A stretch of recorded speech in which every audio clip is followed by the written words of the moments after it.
When people ask me questions that I don't immediately know the answer to, my programmed response is to just say, no idea, and then launch into a lengthy, plausible explanation of why it is. Welcome to the No Idea Cast. I'm Elliott. And I'm Tim. And we are not qualified to talk about media, but we're going to anyways. So Elliott and I first met online over a shared interest in media and humor and pretty much all things nerdy. And now that we've met in person a couple of times, not much of that has changed. That's still pretty much all we talk about. Tim and I, though only in our 20s, have wasted about a collective 60 years on media. That's a conservative estimate. Oh, you think? Yeah, a little bit. Yeah, so while we may not be qualified to educate you about media, I don't know where I'm going with that either. Have you ever seen that comic of Tumblr of that snake saying, "I may not know very many things," and then the next panel is just it staring blankly into space? I feel like that's us. So a lot of the common ground that Elliott and I share and a lot of the things that we tend to talk about when we're together and when we're talking is how much we like story, the mechanics of story and how storytelling works, what makes it work, why it does and doesn't work. And it's led to us watching, reading, listening to a lot of different things, and it's led to us having a lot of interesting conversations. I've been interested in making a podcast of my own for a long time, and usually when I think of stuff that I like talking about, it comes back around to stories. So I decided to get the other most nerdy person that I know and round him up and start talking about stories, why stories work, why they don't work, and what makes them work. Today, we're going to talk about Zootopia, because both of us saw it, and it's probably my favorite Disney movie now. Absolutely. I loved it to pieces. And part of what made it so good, besides just the really detailed and funny animation, was the writing, and not just the character writing, but the way that the story was laid out, and the style of it, and how the whole thing just flowed together. Definitely. It's one of the tightest scripts I've seen at all in the last couple of years. Not even just in animation, just at the theater. I was so impressed. There's so much stuff that you can get into there with just the quality of the writing and the way that they used really every second of the movie to move the story along and to benefit it. It's really impressive.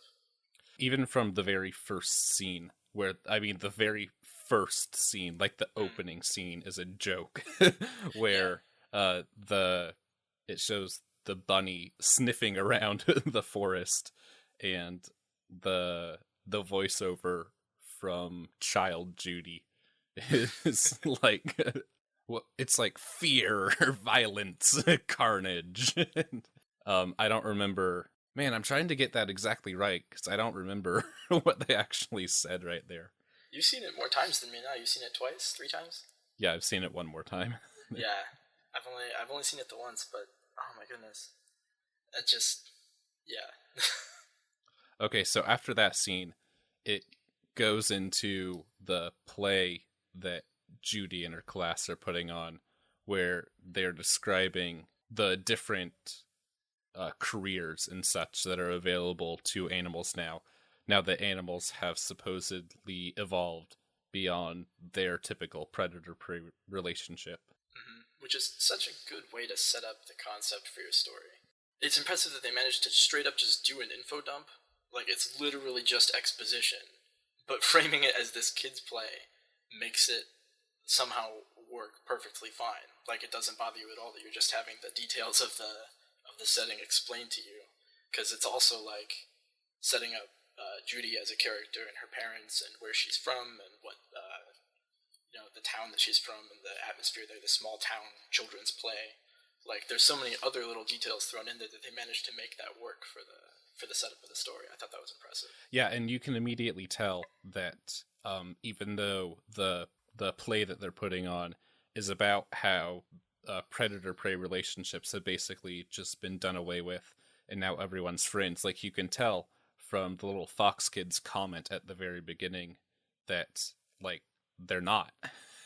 Like, that dynamic is still around. That it's like an oversimplification. Right, and I think that it's kind of funny because, I mean, obviously everyone in their town is really rural farmer, and so the way that it plays out in my mind is that they're trying to create some sort of connection between like rural southerners in the Oh, US. sure, yeah. And you can almost hear that sometimes, too. There's a couple of the characters, like Gideon Grey with his accent. Like, yeah, you can tell that that's kind of what they were going for. But what's smart is that it shows that that attitude is not only held in whatever their town is called.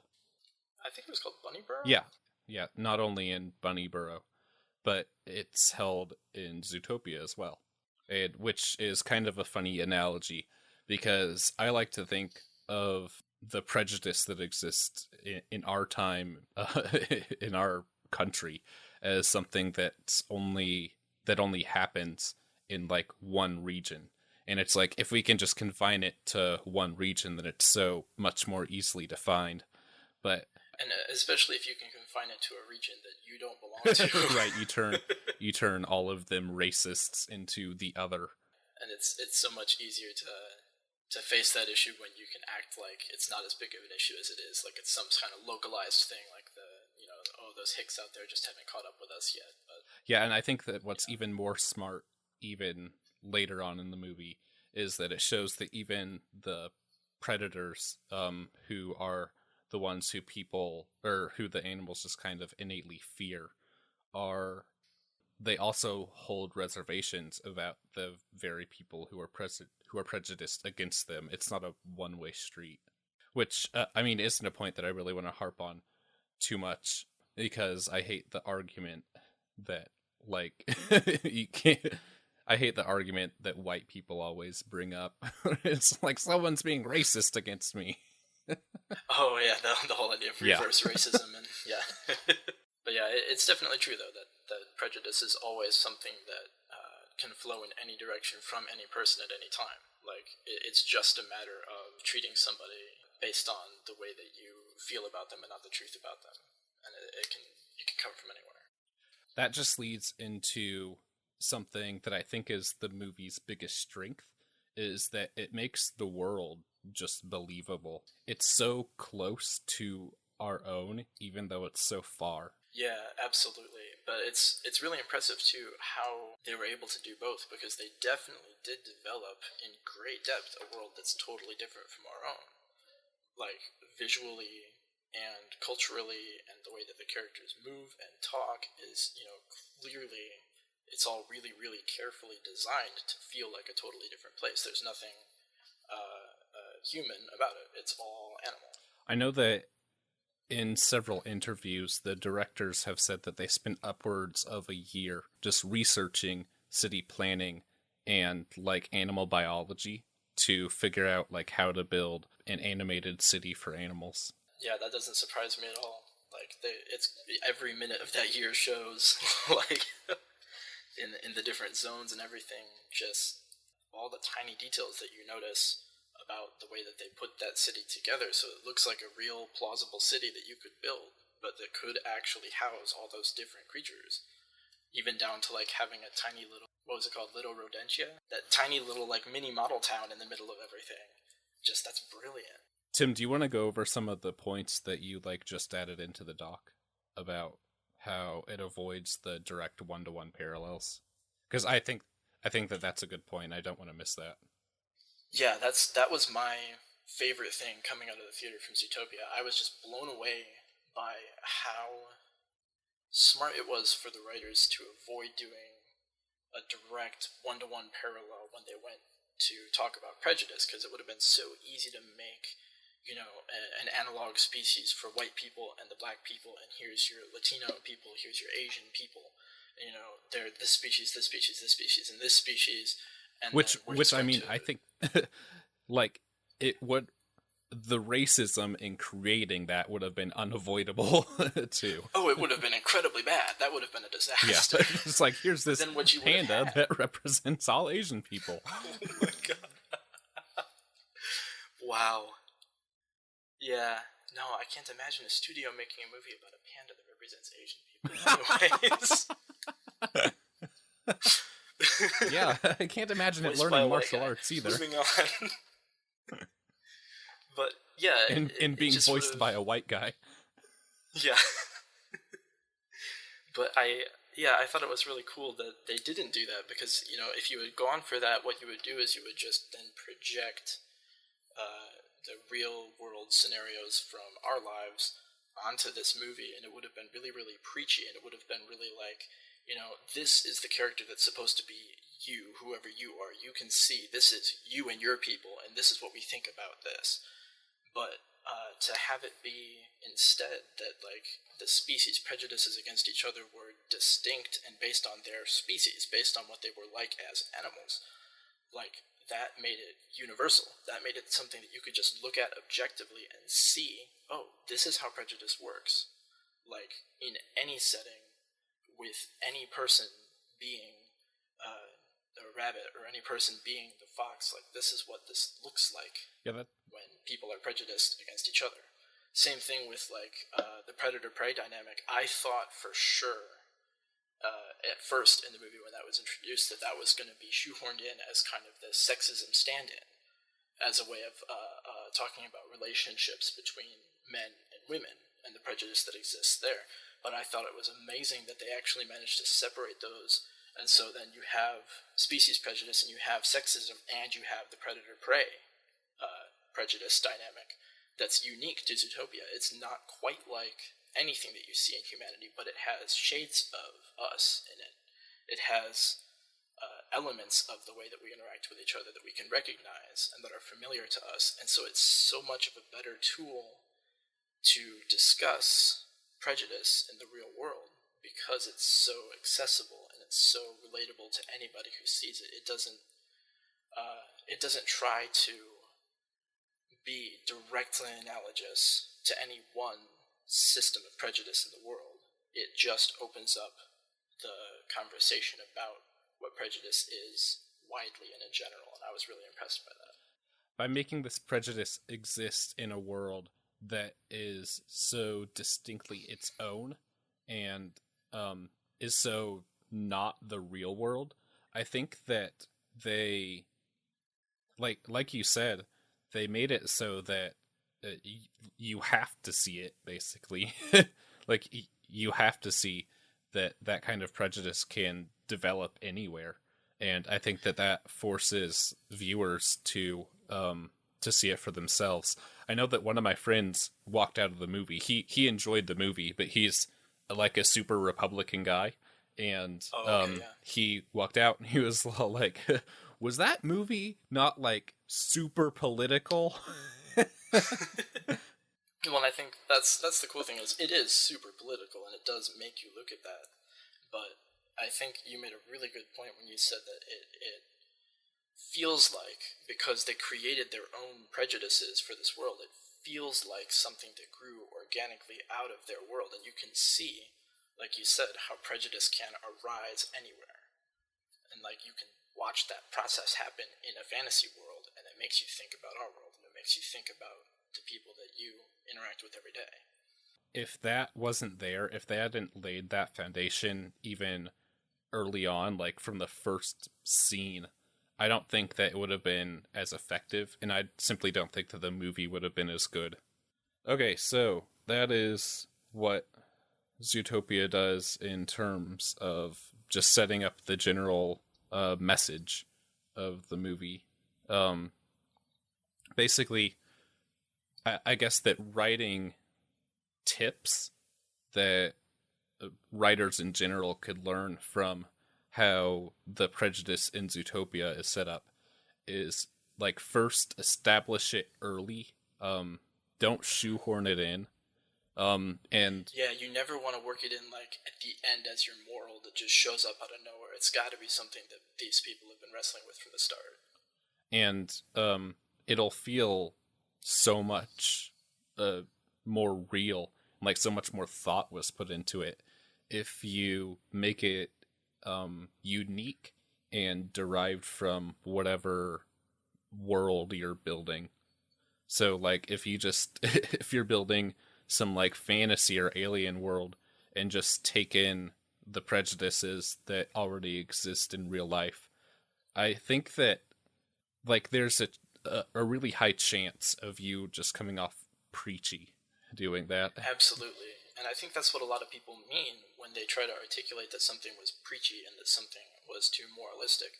Is like they came into this fantasy world, but then they just saw they just saw the issues of our world just tacked lazily onto it instead of being incorporated carefully into it as a part of the world. It's like having just this post-it note that says racism stuck on an elf's face, and you're like, "What is this?" Like I was, I was about to get immersed in this world. The elves have been pushed back to the forest.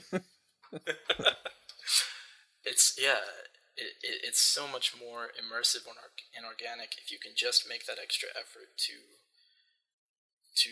really put that detail into your world and to make it feel like its own place with its own issues, because you don't have to have the exact same issues as the real world in your story in order for them to relate back to the real world. That's the power of a story, is that you can create an analogy that is subtle, that has layers and depth. Yeah, that's kind of the whole point of storytelling, is to point a mirror back at humanity, but not just like a straight up mirror. It's a twisted one that's unique to whatever setting, whatever world and characters inhabit the story. Instead of seeing, with like this mirror analogy, instead of just seeing your own face staring right back at you, you see a bunny's. You see glimpses of yourself all throughout.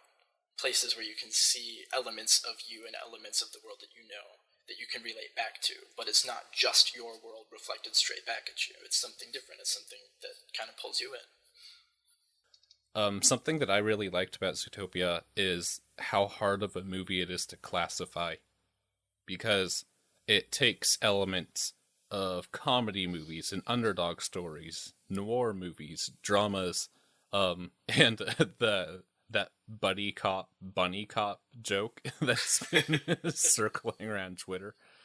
Yes. Yeah, I really I really like how well it merges all of these different styles together and creates something.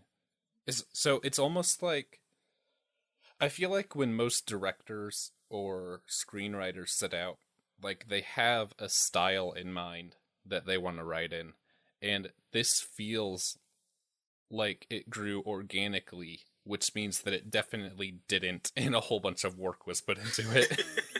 Yeah, well, have you heard anything about the edits that they made to this story, how it used to be a lot darker? Yeah, wasn't it originally supposed to be that like the predators had collars around their necks or something? Yes. Yeah, and if they felt anything too severe on any end of the emotional spectrum, anything too strenuous, the collars would shock them back into submission to help them remain placid so that they wouldn't go feral. Yeah, that just seems too like grimdark to to work as an actual analogy to anything. To imagine that movie like existing, it just makes me really happy that we have the movie we did, that they didn't stop there. But you can see elements of that still left over. Like, there definitely are moments of that darkness and that heavy emotion that they kept in, but they figured out a good way to balance it. So instead of just having like a straight up noir dramatic story, there is the comedy, there is the buddy cop, there is, they mixed all these other things in to make it into what it is. And I think that by filling the movie with overwhelming positivity instead of just darkness, it made the darkness so much more impactful, too. Like, I don't like stories that are just constantly dark. It's not just because I dislike the style, because I do like dark stories, and I do like horror stories and stuff like that. But when you just make something so dark, and you start it dark and end it dark and the middle's dark, like, how are you gonna have anything story? The impact of story is found in the relativity of how the let me restate that. The impact of stories is found in tone shifts, not in just tones themselves. Like, Exactly. tones certainly help build up stuff, but unless you have a tone shift, all that stuff that you've been building up isn't really going to go anywhere. So if you Absolutely. start it dark and keep it dark, like, the audience isn't going to feel a whole lot. Well, and you have a thing that you mentioned in the show notes here about how a lot of art deals with a sort of sequence of metaphorical life, death, and rebirth. A story is not going to be that interesting if it's about life, life, and life, or death, death, and death. You know, there's life, death, and rebirth. You have to have all three Yeah. in order for it to be a compelling story. Wasn't there... So I didn't see it. Did you see Cloud Atlas? No, I did not watch Cloud Atlas. From what I've heard, that movie seems like it's just rebirth, rebirth, rebirth. Yeah, that sounds like an that sounds like an accurate description from what I've seen of it. I almost thought about getting the book and reading it, but it's so like dense. Yeah, I didn't even know there was a book. Oh yeah, it's based on a book, but it's intimidating. For listeners who are unaware, almost all stories and almost all art carries this theme of life to death to rebirth, and it's found in everything from classic hero myths to like concept albums. And it's especially apparent if you go back and look at like ancient Chinese paintings or ancient stuff from the classical era.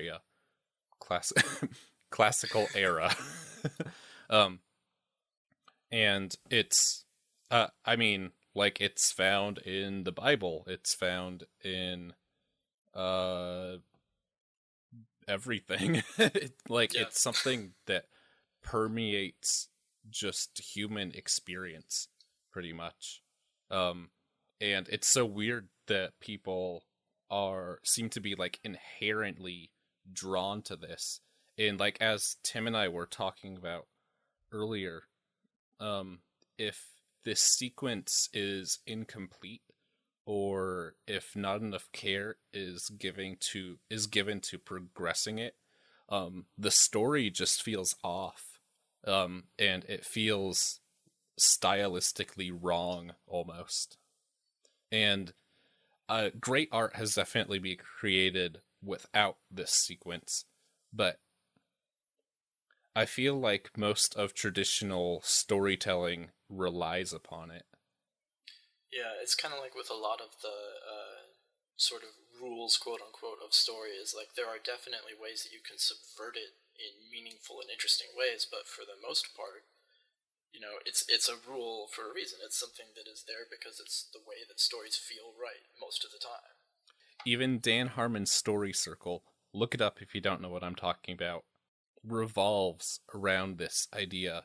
It divides it up into more steps than this. I think that there are 8 in his. Yeah, there's 8. But there is definitely a point of life, and there's a clear point of the death of something, and there is a clear area where either that thing or something else is reborn. Mm-hmm.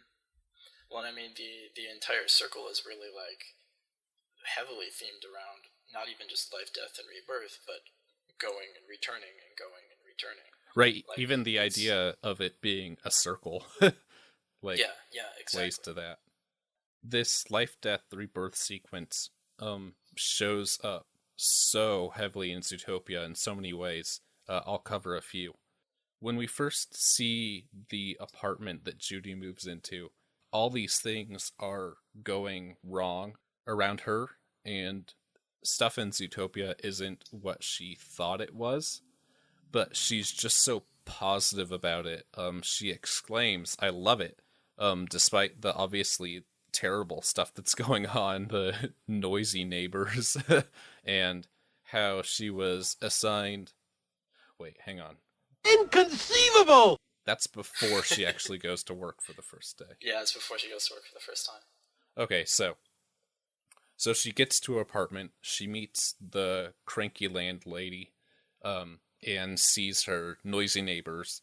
The apartment is super small, and like, it has a chair, a desk, and a bed, and that's it. and it's one room. Like, there's funnily enough, there's not even a bathroom in the apartment. Yeah. And her optimism just makes up for it all. Like, none of those things even matter because she's just so happy to finally be here. Yeah.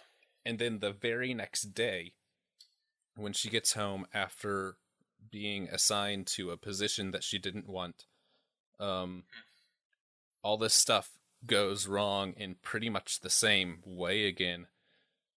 But she is so depressed about it too, and she tries to hide it from her parents. And during their whole conversation, this depressing music is playing. And when she hangs up the phone, her noisy neighbors shout at her, "Hey lady, can you turn off the depressing music?" And so, like, the whole scene is emphasizing that this optimism that she had on the very first day has died.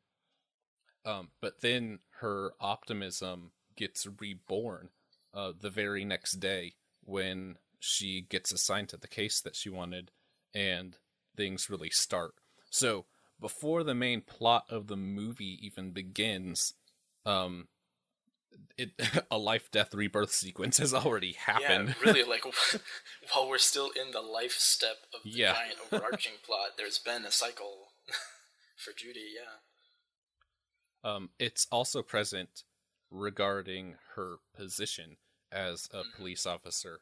So Chief Bogo tries to fire Judy not once but twice after she's already so she gets the case she wanted, life.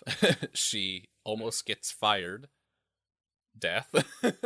And then sure, her firing is interrupted first by mayoral assistant Bellwether, and then by Nick, which is pretty funny considering the dynamic that she has with both characters, where the villain, the actual villain, first saves her job, and then the person that she thought was the villain to begin with saves her job. And so, I mean, you could even argue that that's sort of a messiah figure, almost. Like, if you go and cause this rebirth to happen. So, midway through the movie, we already have at least 2 life, death, rebirth sequences, and then another one starts in Act 3. Would you agree that Act 3 starts about at the press conference scene? Absolutely, yeah. Yeah, the press conference scene, I'm not sure if I'd say that's the last part of Act 2 or the start of Act 3, but that's definitely right where the break is. Yeah. So that scene, Judy gets Nick to start signing up for the police force life. And then there's this immediate death that happens while Judy is talking about how there's something biological about the predators that makes them dangerous. And so he quits death. And then later on in the movie, I think I'd argue that unlike most stories, Zootopia is actually a 4-act story. I'd argue that in Act 4, the beginning of Act 4 is her going to Nick and making things right between them. Yeah, I could see that. And so that's the rebirth of their friendship right there. And so in every act there is this sequence of life, death, rebirth, which is just such a smart way to structure a story. And I'm so glad that it wasn't the same dynamic every time that happened. I'm glad that it all revolved around Judy because she's the main character, but I think that making it all about Nick, or all about the police chief, or all about the mayoral assistant lady would have cheapened the effect almost.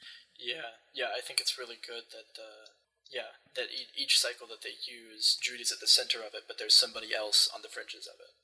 That it's the way that she interacts with all the different characters. Is there anything else about, like, how the story is told that you want to go over? Looking through our list right now. How widely do you mean, like, how the story is told? Like, the writing mechanics and stuff? Yeah, before the point I want to end with is that I think that Zootopia works so well because of the repetition that it uses to build the world. Mm-hmm. So, like, anything story-wise that's not that. Yeah, I think we could touch a little bit more on what you were saying about the overall positivity of the story. Okay. That it's not so dark. Just like you say here under the message column, like how they touch on so many things about like how important it is to be confident in yourself and to love yourself, and the idea that it's pro-feminist, anti-discrimination. You know, it's about genuine apology and all of these like really positive things. Like it's all about making relationships with each other work, and it's not negative. Yeah, it's not negative like saying like prejudice is what we're doomed to. It's all about ways to rise above it. Yeah, I love that they even included a sly little "don't trust the government" message. Yes. I am absolutely in favor of putting that in our children's media. Yeah. That actually brings up a good point about the humor that the story uses. So, when both times I've seen it, no kids were laughing during the movie. It was Really? all their parents and other adults there that were laughing. That's funny. Which is cool, I think. I'm glad that this animated movie didn't fall into what most people were expecting from a children's movie. And the closest thing in the movie to a typical like bodily function joke that you'd expect to see in a kid's movie is when they go to the Naturist Club scene. And even that is punctuated by so much more than just like all the animals without clothes on and stuff. Yeah. Like there's that hilarious clip of I've made a huge mistake. I forgot which animals, but they're playing volleyball against the giraffes, and Yeah, the giraffes are just spiking. Yeah, the giraffe just immediately spikes it back down to them. Well, and there's like that whole scene is built around a gag that has nothing to do with the animals being naked. Like the sight gag is that the elephant is naked doing yoga, but the actual gag that's going on is this brilliant routine about this like goofy looking yak guy saying that, oh, elephants never forget, she's got a great memory, she doesn't remember a single thing, and he's the one who remembered it all. Like it's a really funny, like clever, well written joke in that scene. They don't just lean on the animals are naked humor. They throw that in there, but they lean more heavily on the writing and on something actually clever and thoughtful. I liked that. And it's funny that even that joke supports the whole anti-prejudice theme, where the animal that you'd expect to remember all this stuff can't. Yeah, definitely. I liked too, you were talking about the humor. I appreciated that even though they did put a few pop culture references in there, the Godfather and Breaking Bad, Yeah. Primarily, they did it in a way that doesn't like pull you out of the story. They just kind of tossed it in, like, oh yeah, the Rams that work at the drug lab are Jesse and Walt. Oh, that's funny. But somebody who doesn't know what Breaking Bad is isn't going to think, wait, what does that mean? It's just going to go by. It's just a moment that's going to pass. Same thing with the you come into my house on the day my daughter is to be married monologue. Like, it fits just fine with what he's saying and with what's happening in the scene, that if you don't know that's from another movie, you aren't missing anything. But if you do, you'll laugh. Like, I like that. I appreciate that. So many story writers think that a reference is funny simply because it exists. Exactly. Just because you can drop a reference and that makes it funny. Yeah, it's like, look at this. Look at this thing that someone else wrote. Well, like, that's the entire movie Pixels by Adam Sandler. Is like, look, this is a thing. Do you remember that existed? That's funny. Like, no, it's not. That isn't funny. As time passes, I am more and more glad that I didn't end up seeing that movie. Oh, I didn't see it either. I just... I read up a lot on it when it came out, because it was one of those things that, like, I always hate it when people try to to pander to a nerdy, geeky demographic, like a la Big Bang Theory and Pixels, where they think that you can just go in and write jokes about things that exist, and because people like those things that exist, they'll like your joke. But that's so lazy. There's no actual effort put into that. And so it made me really happy to see them putting in pop culture references to a movie, but in a thoughtful, clever, subtle way that wasn't gonna, it wasn't gonna ruin anybody else's immersion and understanding of the story. Yeah, as I'm fond of saying, Big Bang Theory is a show about nerds for dumb people, while Community is a show about dumb people for nerds. Yeah. Well, it's like like you were saying, like people assume that cartoons are going to be children's media, but it's really nice to see a movie like this where it is a really well-crafted story, and the animation is just the medium. It's not the genre, and it doesn't limit it. It's just the way they chose to tell the story. And that makes me really happy to see. I hope that we'll see a lot more of that, because there's so much you can do with animation, especially in terms of metaphor like this, and in terms of fantasy like this, in worlds that are harder to create live action. You can do it with animation, and it's a really great art form. Yeah, I don't think that I would have said this even like 5 years ago, but I think that I prefer animated stuff now. Yeah, well, there's just so much you can do with it. Everyone has their own style of how they draw and how they represent things and people and places. Like, it just opens up this whole new world of just fascinating opportunities for storytelling. There's things you can do with animation that there's no way you can do with anything else. It's really cool. Right. When you don't have the special effects budget to make something, make the whole movie special effects. Yeah. I'm so glad that there is such strong technical work supporting this terrific story and writing that Zootopia has. So I love the animation that's in Zootopia. Like, that is one of the best things about it. And the voice acting's so good. And like, the movie would have been so much less palatable without that stuff. Definitely. It's like you said, it's all of these things that work together to make the world feel genuine, and it's all the little details that you might not even think about, but just the fact that it looked so good and the fact that it sounded so good, like, did wonders for being able to enjoy it. This movie came out last year that was pretty much universally panned, called Norma the North, which was another animated movie. Yeah, we actually made the DVD sleeves for that at my old job. Oh my gosh. It looked awful. And part of what made it look awful was that it literally looked awful. Like, yeah, exactly. It's just the animation was very, very bad. when you just ship something out like that to make money and don't actually put effort into any of the technical stuff behind it, you end up with something like Norma the North. And it's not really like the highest that you can ever expect something like that to get is like the level of a cult classic where like the writing's so good and then the animation is unwatchable. Yeah, you have to like talk your friends into watching it. Like, no, I know it looks terrible, but I promise the writing is good. But yeah, it's so great how much detail they went into, like you were saying, with how it looks, the way that the animals they're anthropomorphized. They walk kind of like people do, but they've all got their own sort of movement to them.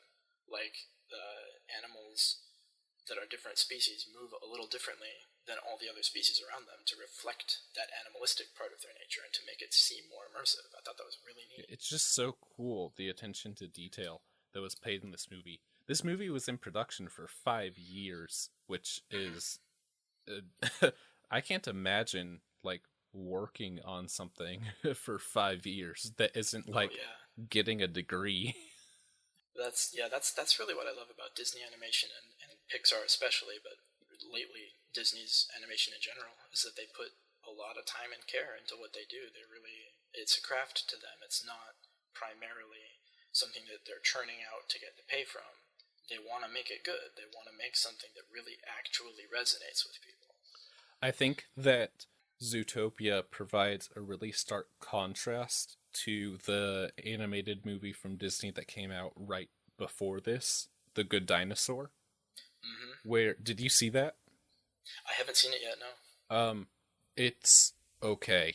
It feels like so one of the things that I really liked about Zootopia is that it completely breaks from the typical Disney way of telling stories, where it uses all of these same tropes over and over and over again. Like from The Lion King and before, to just tell the same stories. Like Frozen is just every other princess story until the third act. And yeah, exactly. That's the thing. It's like all the princess movies are just each other remixed. yeah, and every animal story from Disney has just been The Lion King, but different. Yeah, pretty much. So, The Good Dinosaur it basically takes all of the elements from Disney movies and puts them in a blender, and so you get the good character writing, and you get stunning animation that's combined with, like, if that's not real world footage, then they have a sorcerer on their team. Yeah. But the plot of the movie is just so predictable, and because of that, it's not moving at all.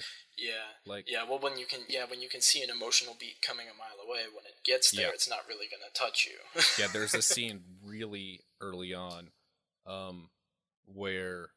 Do you mind if I spoil the movie for you? It's not that good. No, that's fine. Go for it. If I watch it, it's just gonna be for the visuals. So there's a scene really early on where the dad has to go teach the little dinosaur something, and then a storm starts, and the river that they're walking right by floods, and the dad dies. And it's funny because, I guess funny is kind of a sick way to put it. Well, fair enough. I mean, it's predictable because it feels exactly like Mufasa's death. That was exactly the first thing I thought of when you said his dad dies. I was like, oh, that is pretty original for Disney. They don't have any other flagship movies in which an animal character's father dies early in the movie. Yeah, and that's something that I was so pleased by in Zootopia, is that, like, they don't immediately kill off Judy's parents.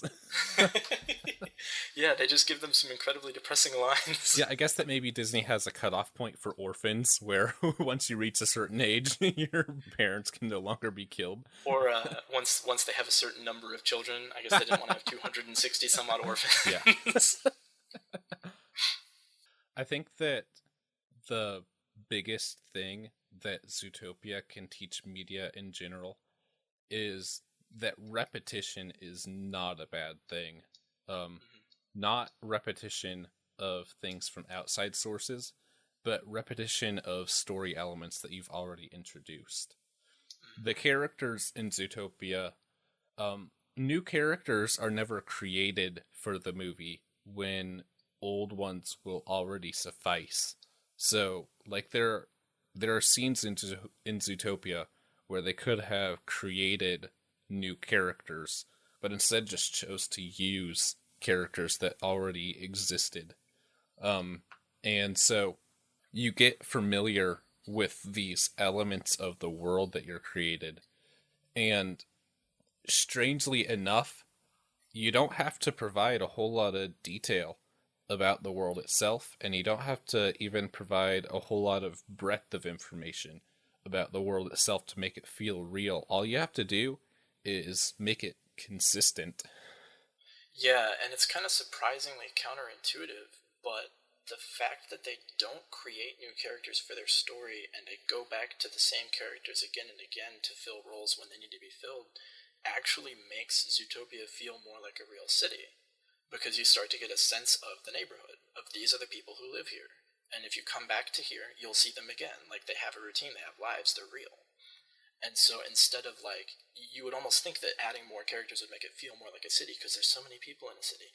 But, you can establish that just by visuals of crowds of people walking around. If you want to make it feel real, it's got to be, these are the people that our character knows, and they run into them all the time. They're here, they live here, this is what they do.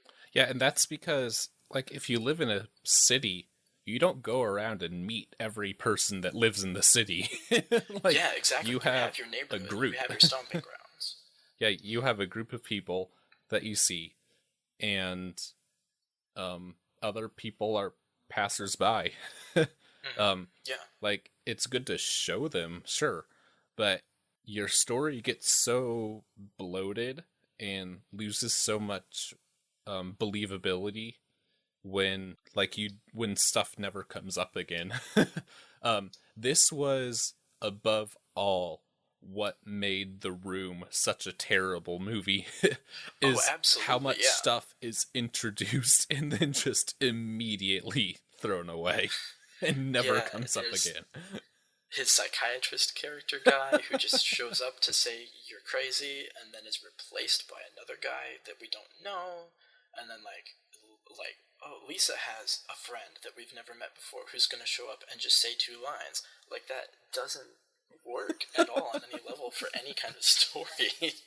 Like, people's lives don't work that way. You don't have people who show up and go, oh, hey, remember me? I'm your friend that you never see, but who's definitely your friend, and I'm here to say something to you and leave. Like, that isn't real. If you want to write a good story, and if you want to build a good world, the best place to start is to just really examine your own life and how you live it, how you interact with the world and other people, because that'll give you a good baseline of like what to do. You're not the guy who runs Humans of New York. You don't go around meeting every person that lives in your city. Yes. Yes. And that's, that works for a blog, but that doesn't work for your story. You don't want to go around getting 1 paragraph of flavor text about every person who lives in your story. Yeah, and it only works for Humans of New York because they're not trying to build a cohesive narrative. They're just trying to give you a glimpse into the world. Like, you could never get a cohesive glimpse of life in New York from the Humans of New York page because stories are so different. Yeah. But I think that's like the real most important thing, like you're saying, when you look at your own life to inform your storytelling, is the idea that you do not see huge chunks of the world. From your perspective of your life, a large part of the world that you live in is painted in broad strokes. You know big, broad details about it, but you don't know the minutia. That's going to be the same for your reader. When they look through the eyes of your perspective character, your main character, that character doesn't know that much about the surrounding world. You can paint that world in broad strokes as long as you bring the detail to their life, to the things that they interact with every day. That's where you need your details, and that's where you need your repetition to set in that this is this person's life. This is what they see. This is what they know. And as long as that's detailed, then it's going to feel real. So here's the too long didn't listen summation of this episode. If you want to build a good story world, start from real life, examine your own life and how you live it, and then make it distinct from the real world. And you have the foundations of a good story. And that's the thing that Zootopia does well. It's a traditional story told in an expertly crafted way. There's nothing particularly unique about it. It just does everything so well. Absolutely. Yeah, it's a familiar story done flawlessly. Yep. Okay, thank you for listening to episode 1 of the No Idea Cast. I'm Elliott. I'm Tim. And we will see you in the next episode. Bye.